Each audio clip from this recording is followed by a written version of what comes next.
Timnas Indonesia akan menjamu Malaysia di Gelora Bung Karno, Jakarta, Kamis malam nanti. Laga ini merupakan duel pertama di Grup G kualifikasi Piala Dunia 2022. Seperti apa peluang anak asuh Simon McManamy untuk memenangi laga ini? Telah hadir bersama kami di studio ada pengamat sepak bola Anton Sanjoyo. Bung Joy, apa kabar? Selamat pagi. Baik, pagi Ega. Bung Joy, nanti malam jam 7 malam Indonesia melawan Malaysia, pasti seru ya? Sangat seru, pasti. Apalagi seru. Lawannya Malaysia. Ada nuansa yang berbeda kalau ada gengsi gitu ya. Ada gengsi, dan kalau main di GBK memang timnas Indonesia ini selalu punya eager yang luar biasa. Saya ingat tahun 2007 ketika Piala Asia, saya sampai merinding sampai sekarang lawan Korea Selatan kita masih bisa memberikan perlawanan yang luar biasa ya.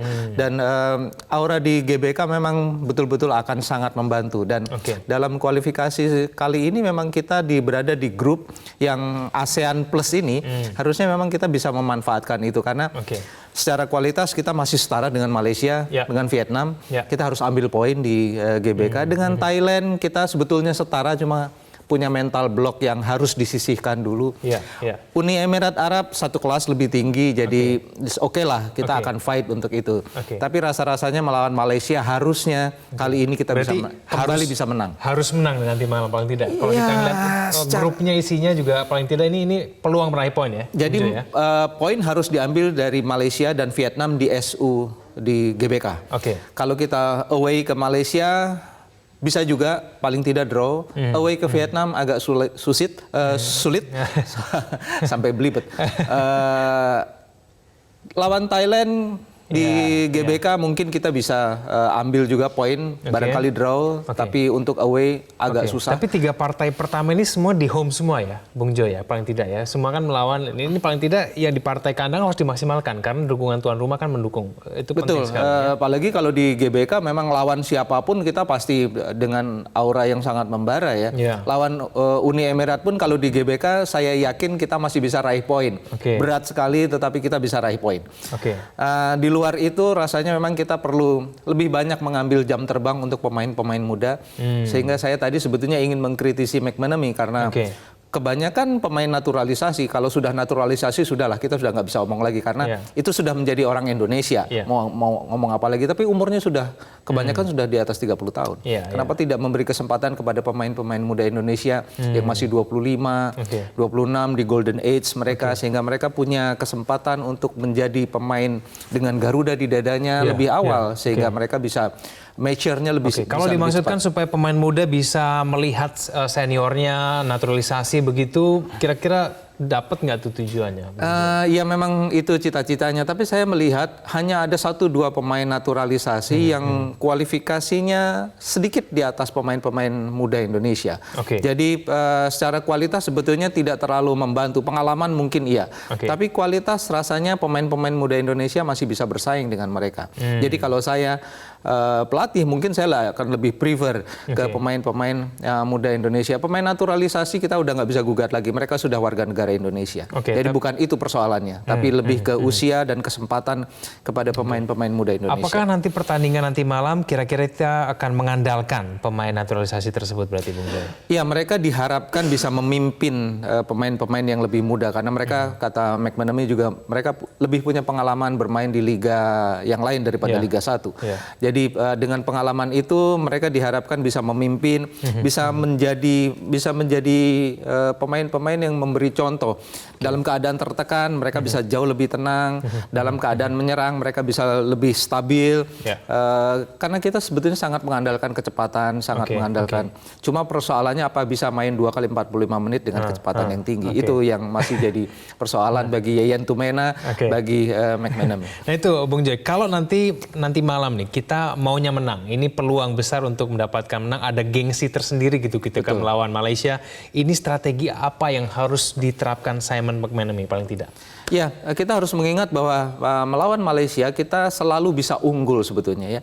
Tapi memang kita harus melihat itu sebagai pendorong saja karena memang sudah beda era. Kita agak jarang juga lawan Malaysia akhir-akhir ini. Terakhir di laga persahabatan kita menang, di AFF pun kita pernah bisa menang, dan tapi di AFF terakhir Malaysia yang maju ke final malah menghadapi Vietnam. Jadi kualitas mereka secara umum sebetulnya lebih baik.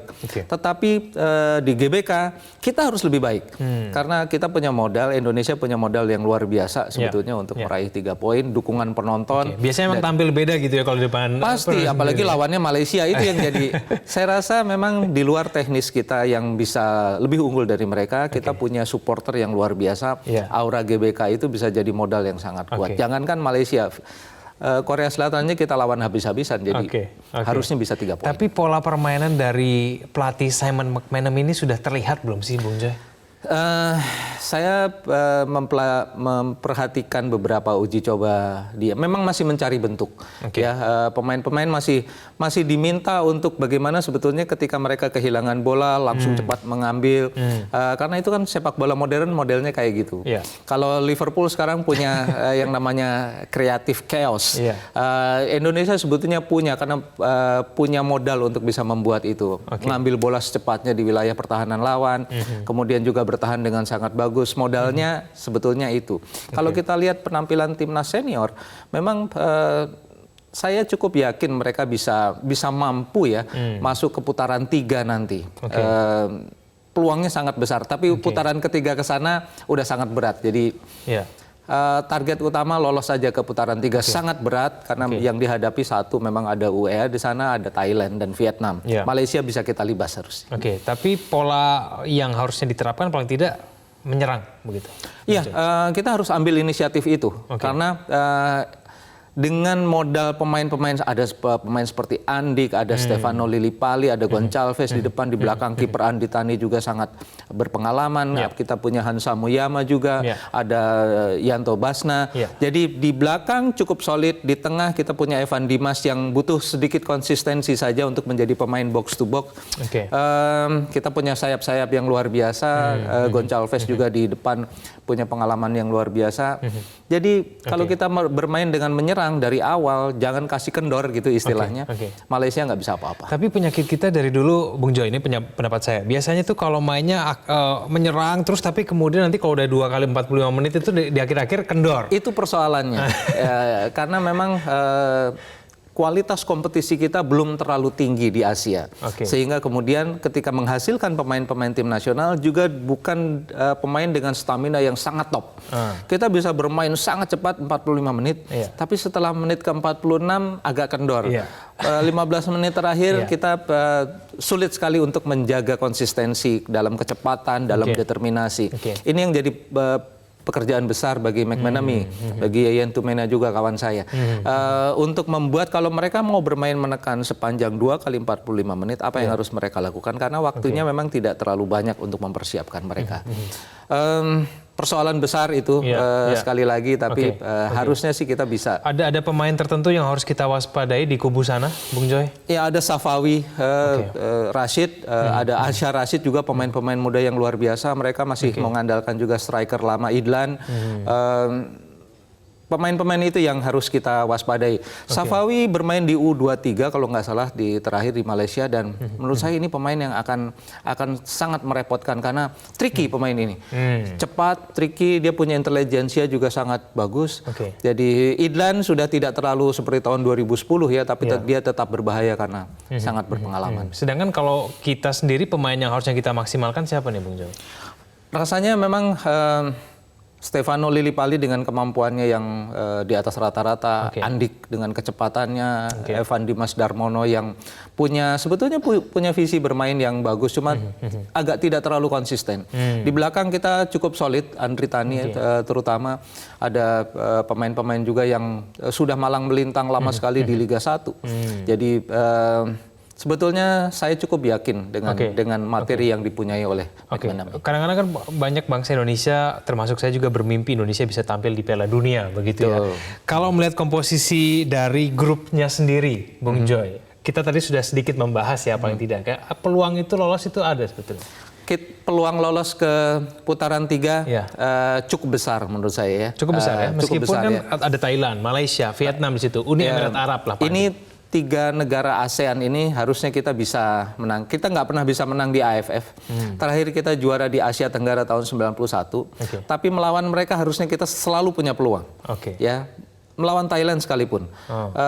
Kualitasnya tidak terlalu jauh lagi lah dengan Indonesia. Vietnam yang mungkin rasanya dengan semangat mereka yang luar biasa dari dulu akan selalu menjadi lawan berat. Tapi kita bisa ambil poin di GBK bahkan menang. Jadi kalau lolos saja ke putaran 3 itu sudah pencapaian yang luar biasa bagi timnas senior. Tapi untuk lolos karena kan setelah putaran 3 akan 12 tim akan dibagi dengan 2 grup. Juara dan runner up langsung lolos ke 2020. Lalu kemudian peringkat ketiga akan main playoff. Kemudian yang menang playoff akan main di interkonfederasi. Jadi untuk lolos sampai ke Qatar harus saya katakan sangat kecil. Tapi lolos ke putaran 3 masih ada 50-60%. Tapi begini Bung Joy, kalau kan misalnya kita bicara mengenai berbagai persoalan yang kemudian ada di sepak bola nasional kita, begitu kemudian juga ada beberapa orang yang mungkin masih bersikap skeptis begitu ya, paling tidak ada beberapa pelatih yang sudah keluar masuk timnas Indonesia, tapi kemudian performa Indonesia masih begitu-begitu saja dalam tanda kutip begitu. Nah ini yang perlu diubah sebetulnya apa sih Bung Joy? Apakah pola latihannya? Apakah kemudian mengenai perbaikan mental dari pemainnya mungkin? Ini apa persoalan yang mungkin bisa dilakukan kalau kita mau bicara mengenai konteks main di Piala Dunia ya? Iya, rasanya kalau kita mau main di Piala Dunia kita harus bicara 10-20 tahun lagi. Itu fakta. 10-20 tahun lagi Bung Joy. Sangat menyedihkan tapi itu faktanya. Karena apa? Sebetulnya fondasi yang untuk menjadi timnas adalah kompetisi. Di kompetisi terutama kompetisi Liga 1. Tapi kompetisi Liga 1 strata tertinggi harus ditopang oleh kompetisi-kompetisi junior di bawahnya. Ketika pemain timnas tidak melalui jenjang yang sebenarnya, yang seharusnya menurut roadmap-nya FIFA, yang terjadi adalah memang kualitas kompetisi kita di Liga 1 tidak mumpuni lagi. Selalu tidak pernah mumpuni untuk bersaing di level Asia. Kita tahu di Asia tim elitnya Jepang, Arab Saudi, Cina, bahkan sekarang masuk tim elit Korea Selatan yang sudah menjadi tim dunia. Kalau kita mau setara dengan mereka, kita harus kerja keras mulai dari level kompetisi usia muda. Jadi kompetisi itu kualitasnya harus sangat bagus sehingga menghasilkan bibit-bibit yang bagus ini menghasilkan pemain timnas yang berkualitas. Kalau mutu kompetisi di Liga 1-nya tidak berkembang, karena acuannya adalah kalau di Liga 1 kita bisa bicara nggak di AFC? Di Liga Champion Asia. Kalau kita nggak bisa bicara di Liga Champion Asia, di timnas pun kita nggak akan bisa bicara banyak. Jangankan melawan Jepang, melawan Thailand aja kita belum bisa di level klub dan di level karena itu cerminannya kemudian di level timnas. Kalau level klubnya nggak bisa juara di Asia, nggak mungkin kita bisa jadi tim elit ngalahin Jepang. Kan logikanya lurus aja begitu. Nah itulah sebetulnya kerja kerasnya masih sangat banyak. Kalau kita mulai dari detik ini membangun tim sepak bola nasional, mulai dari fondasinya, mencetak banyak sekali pelatih dengan sertifikasi AFC Pro.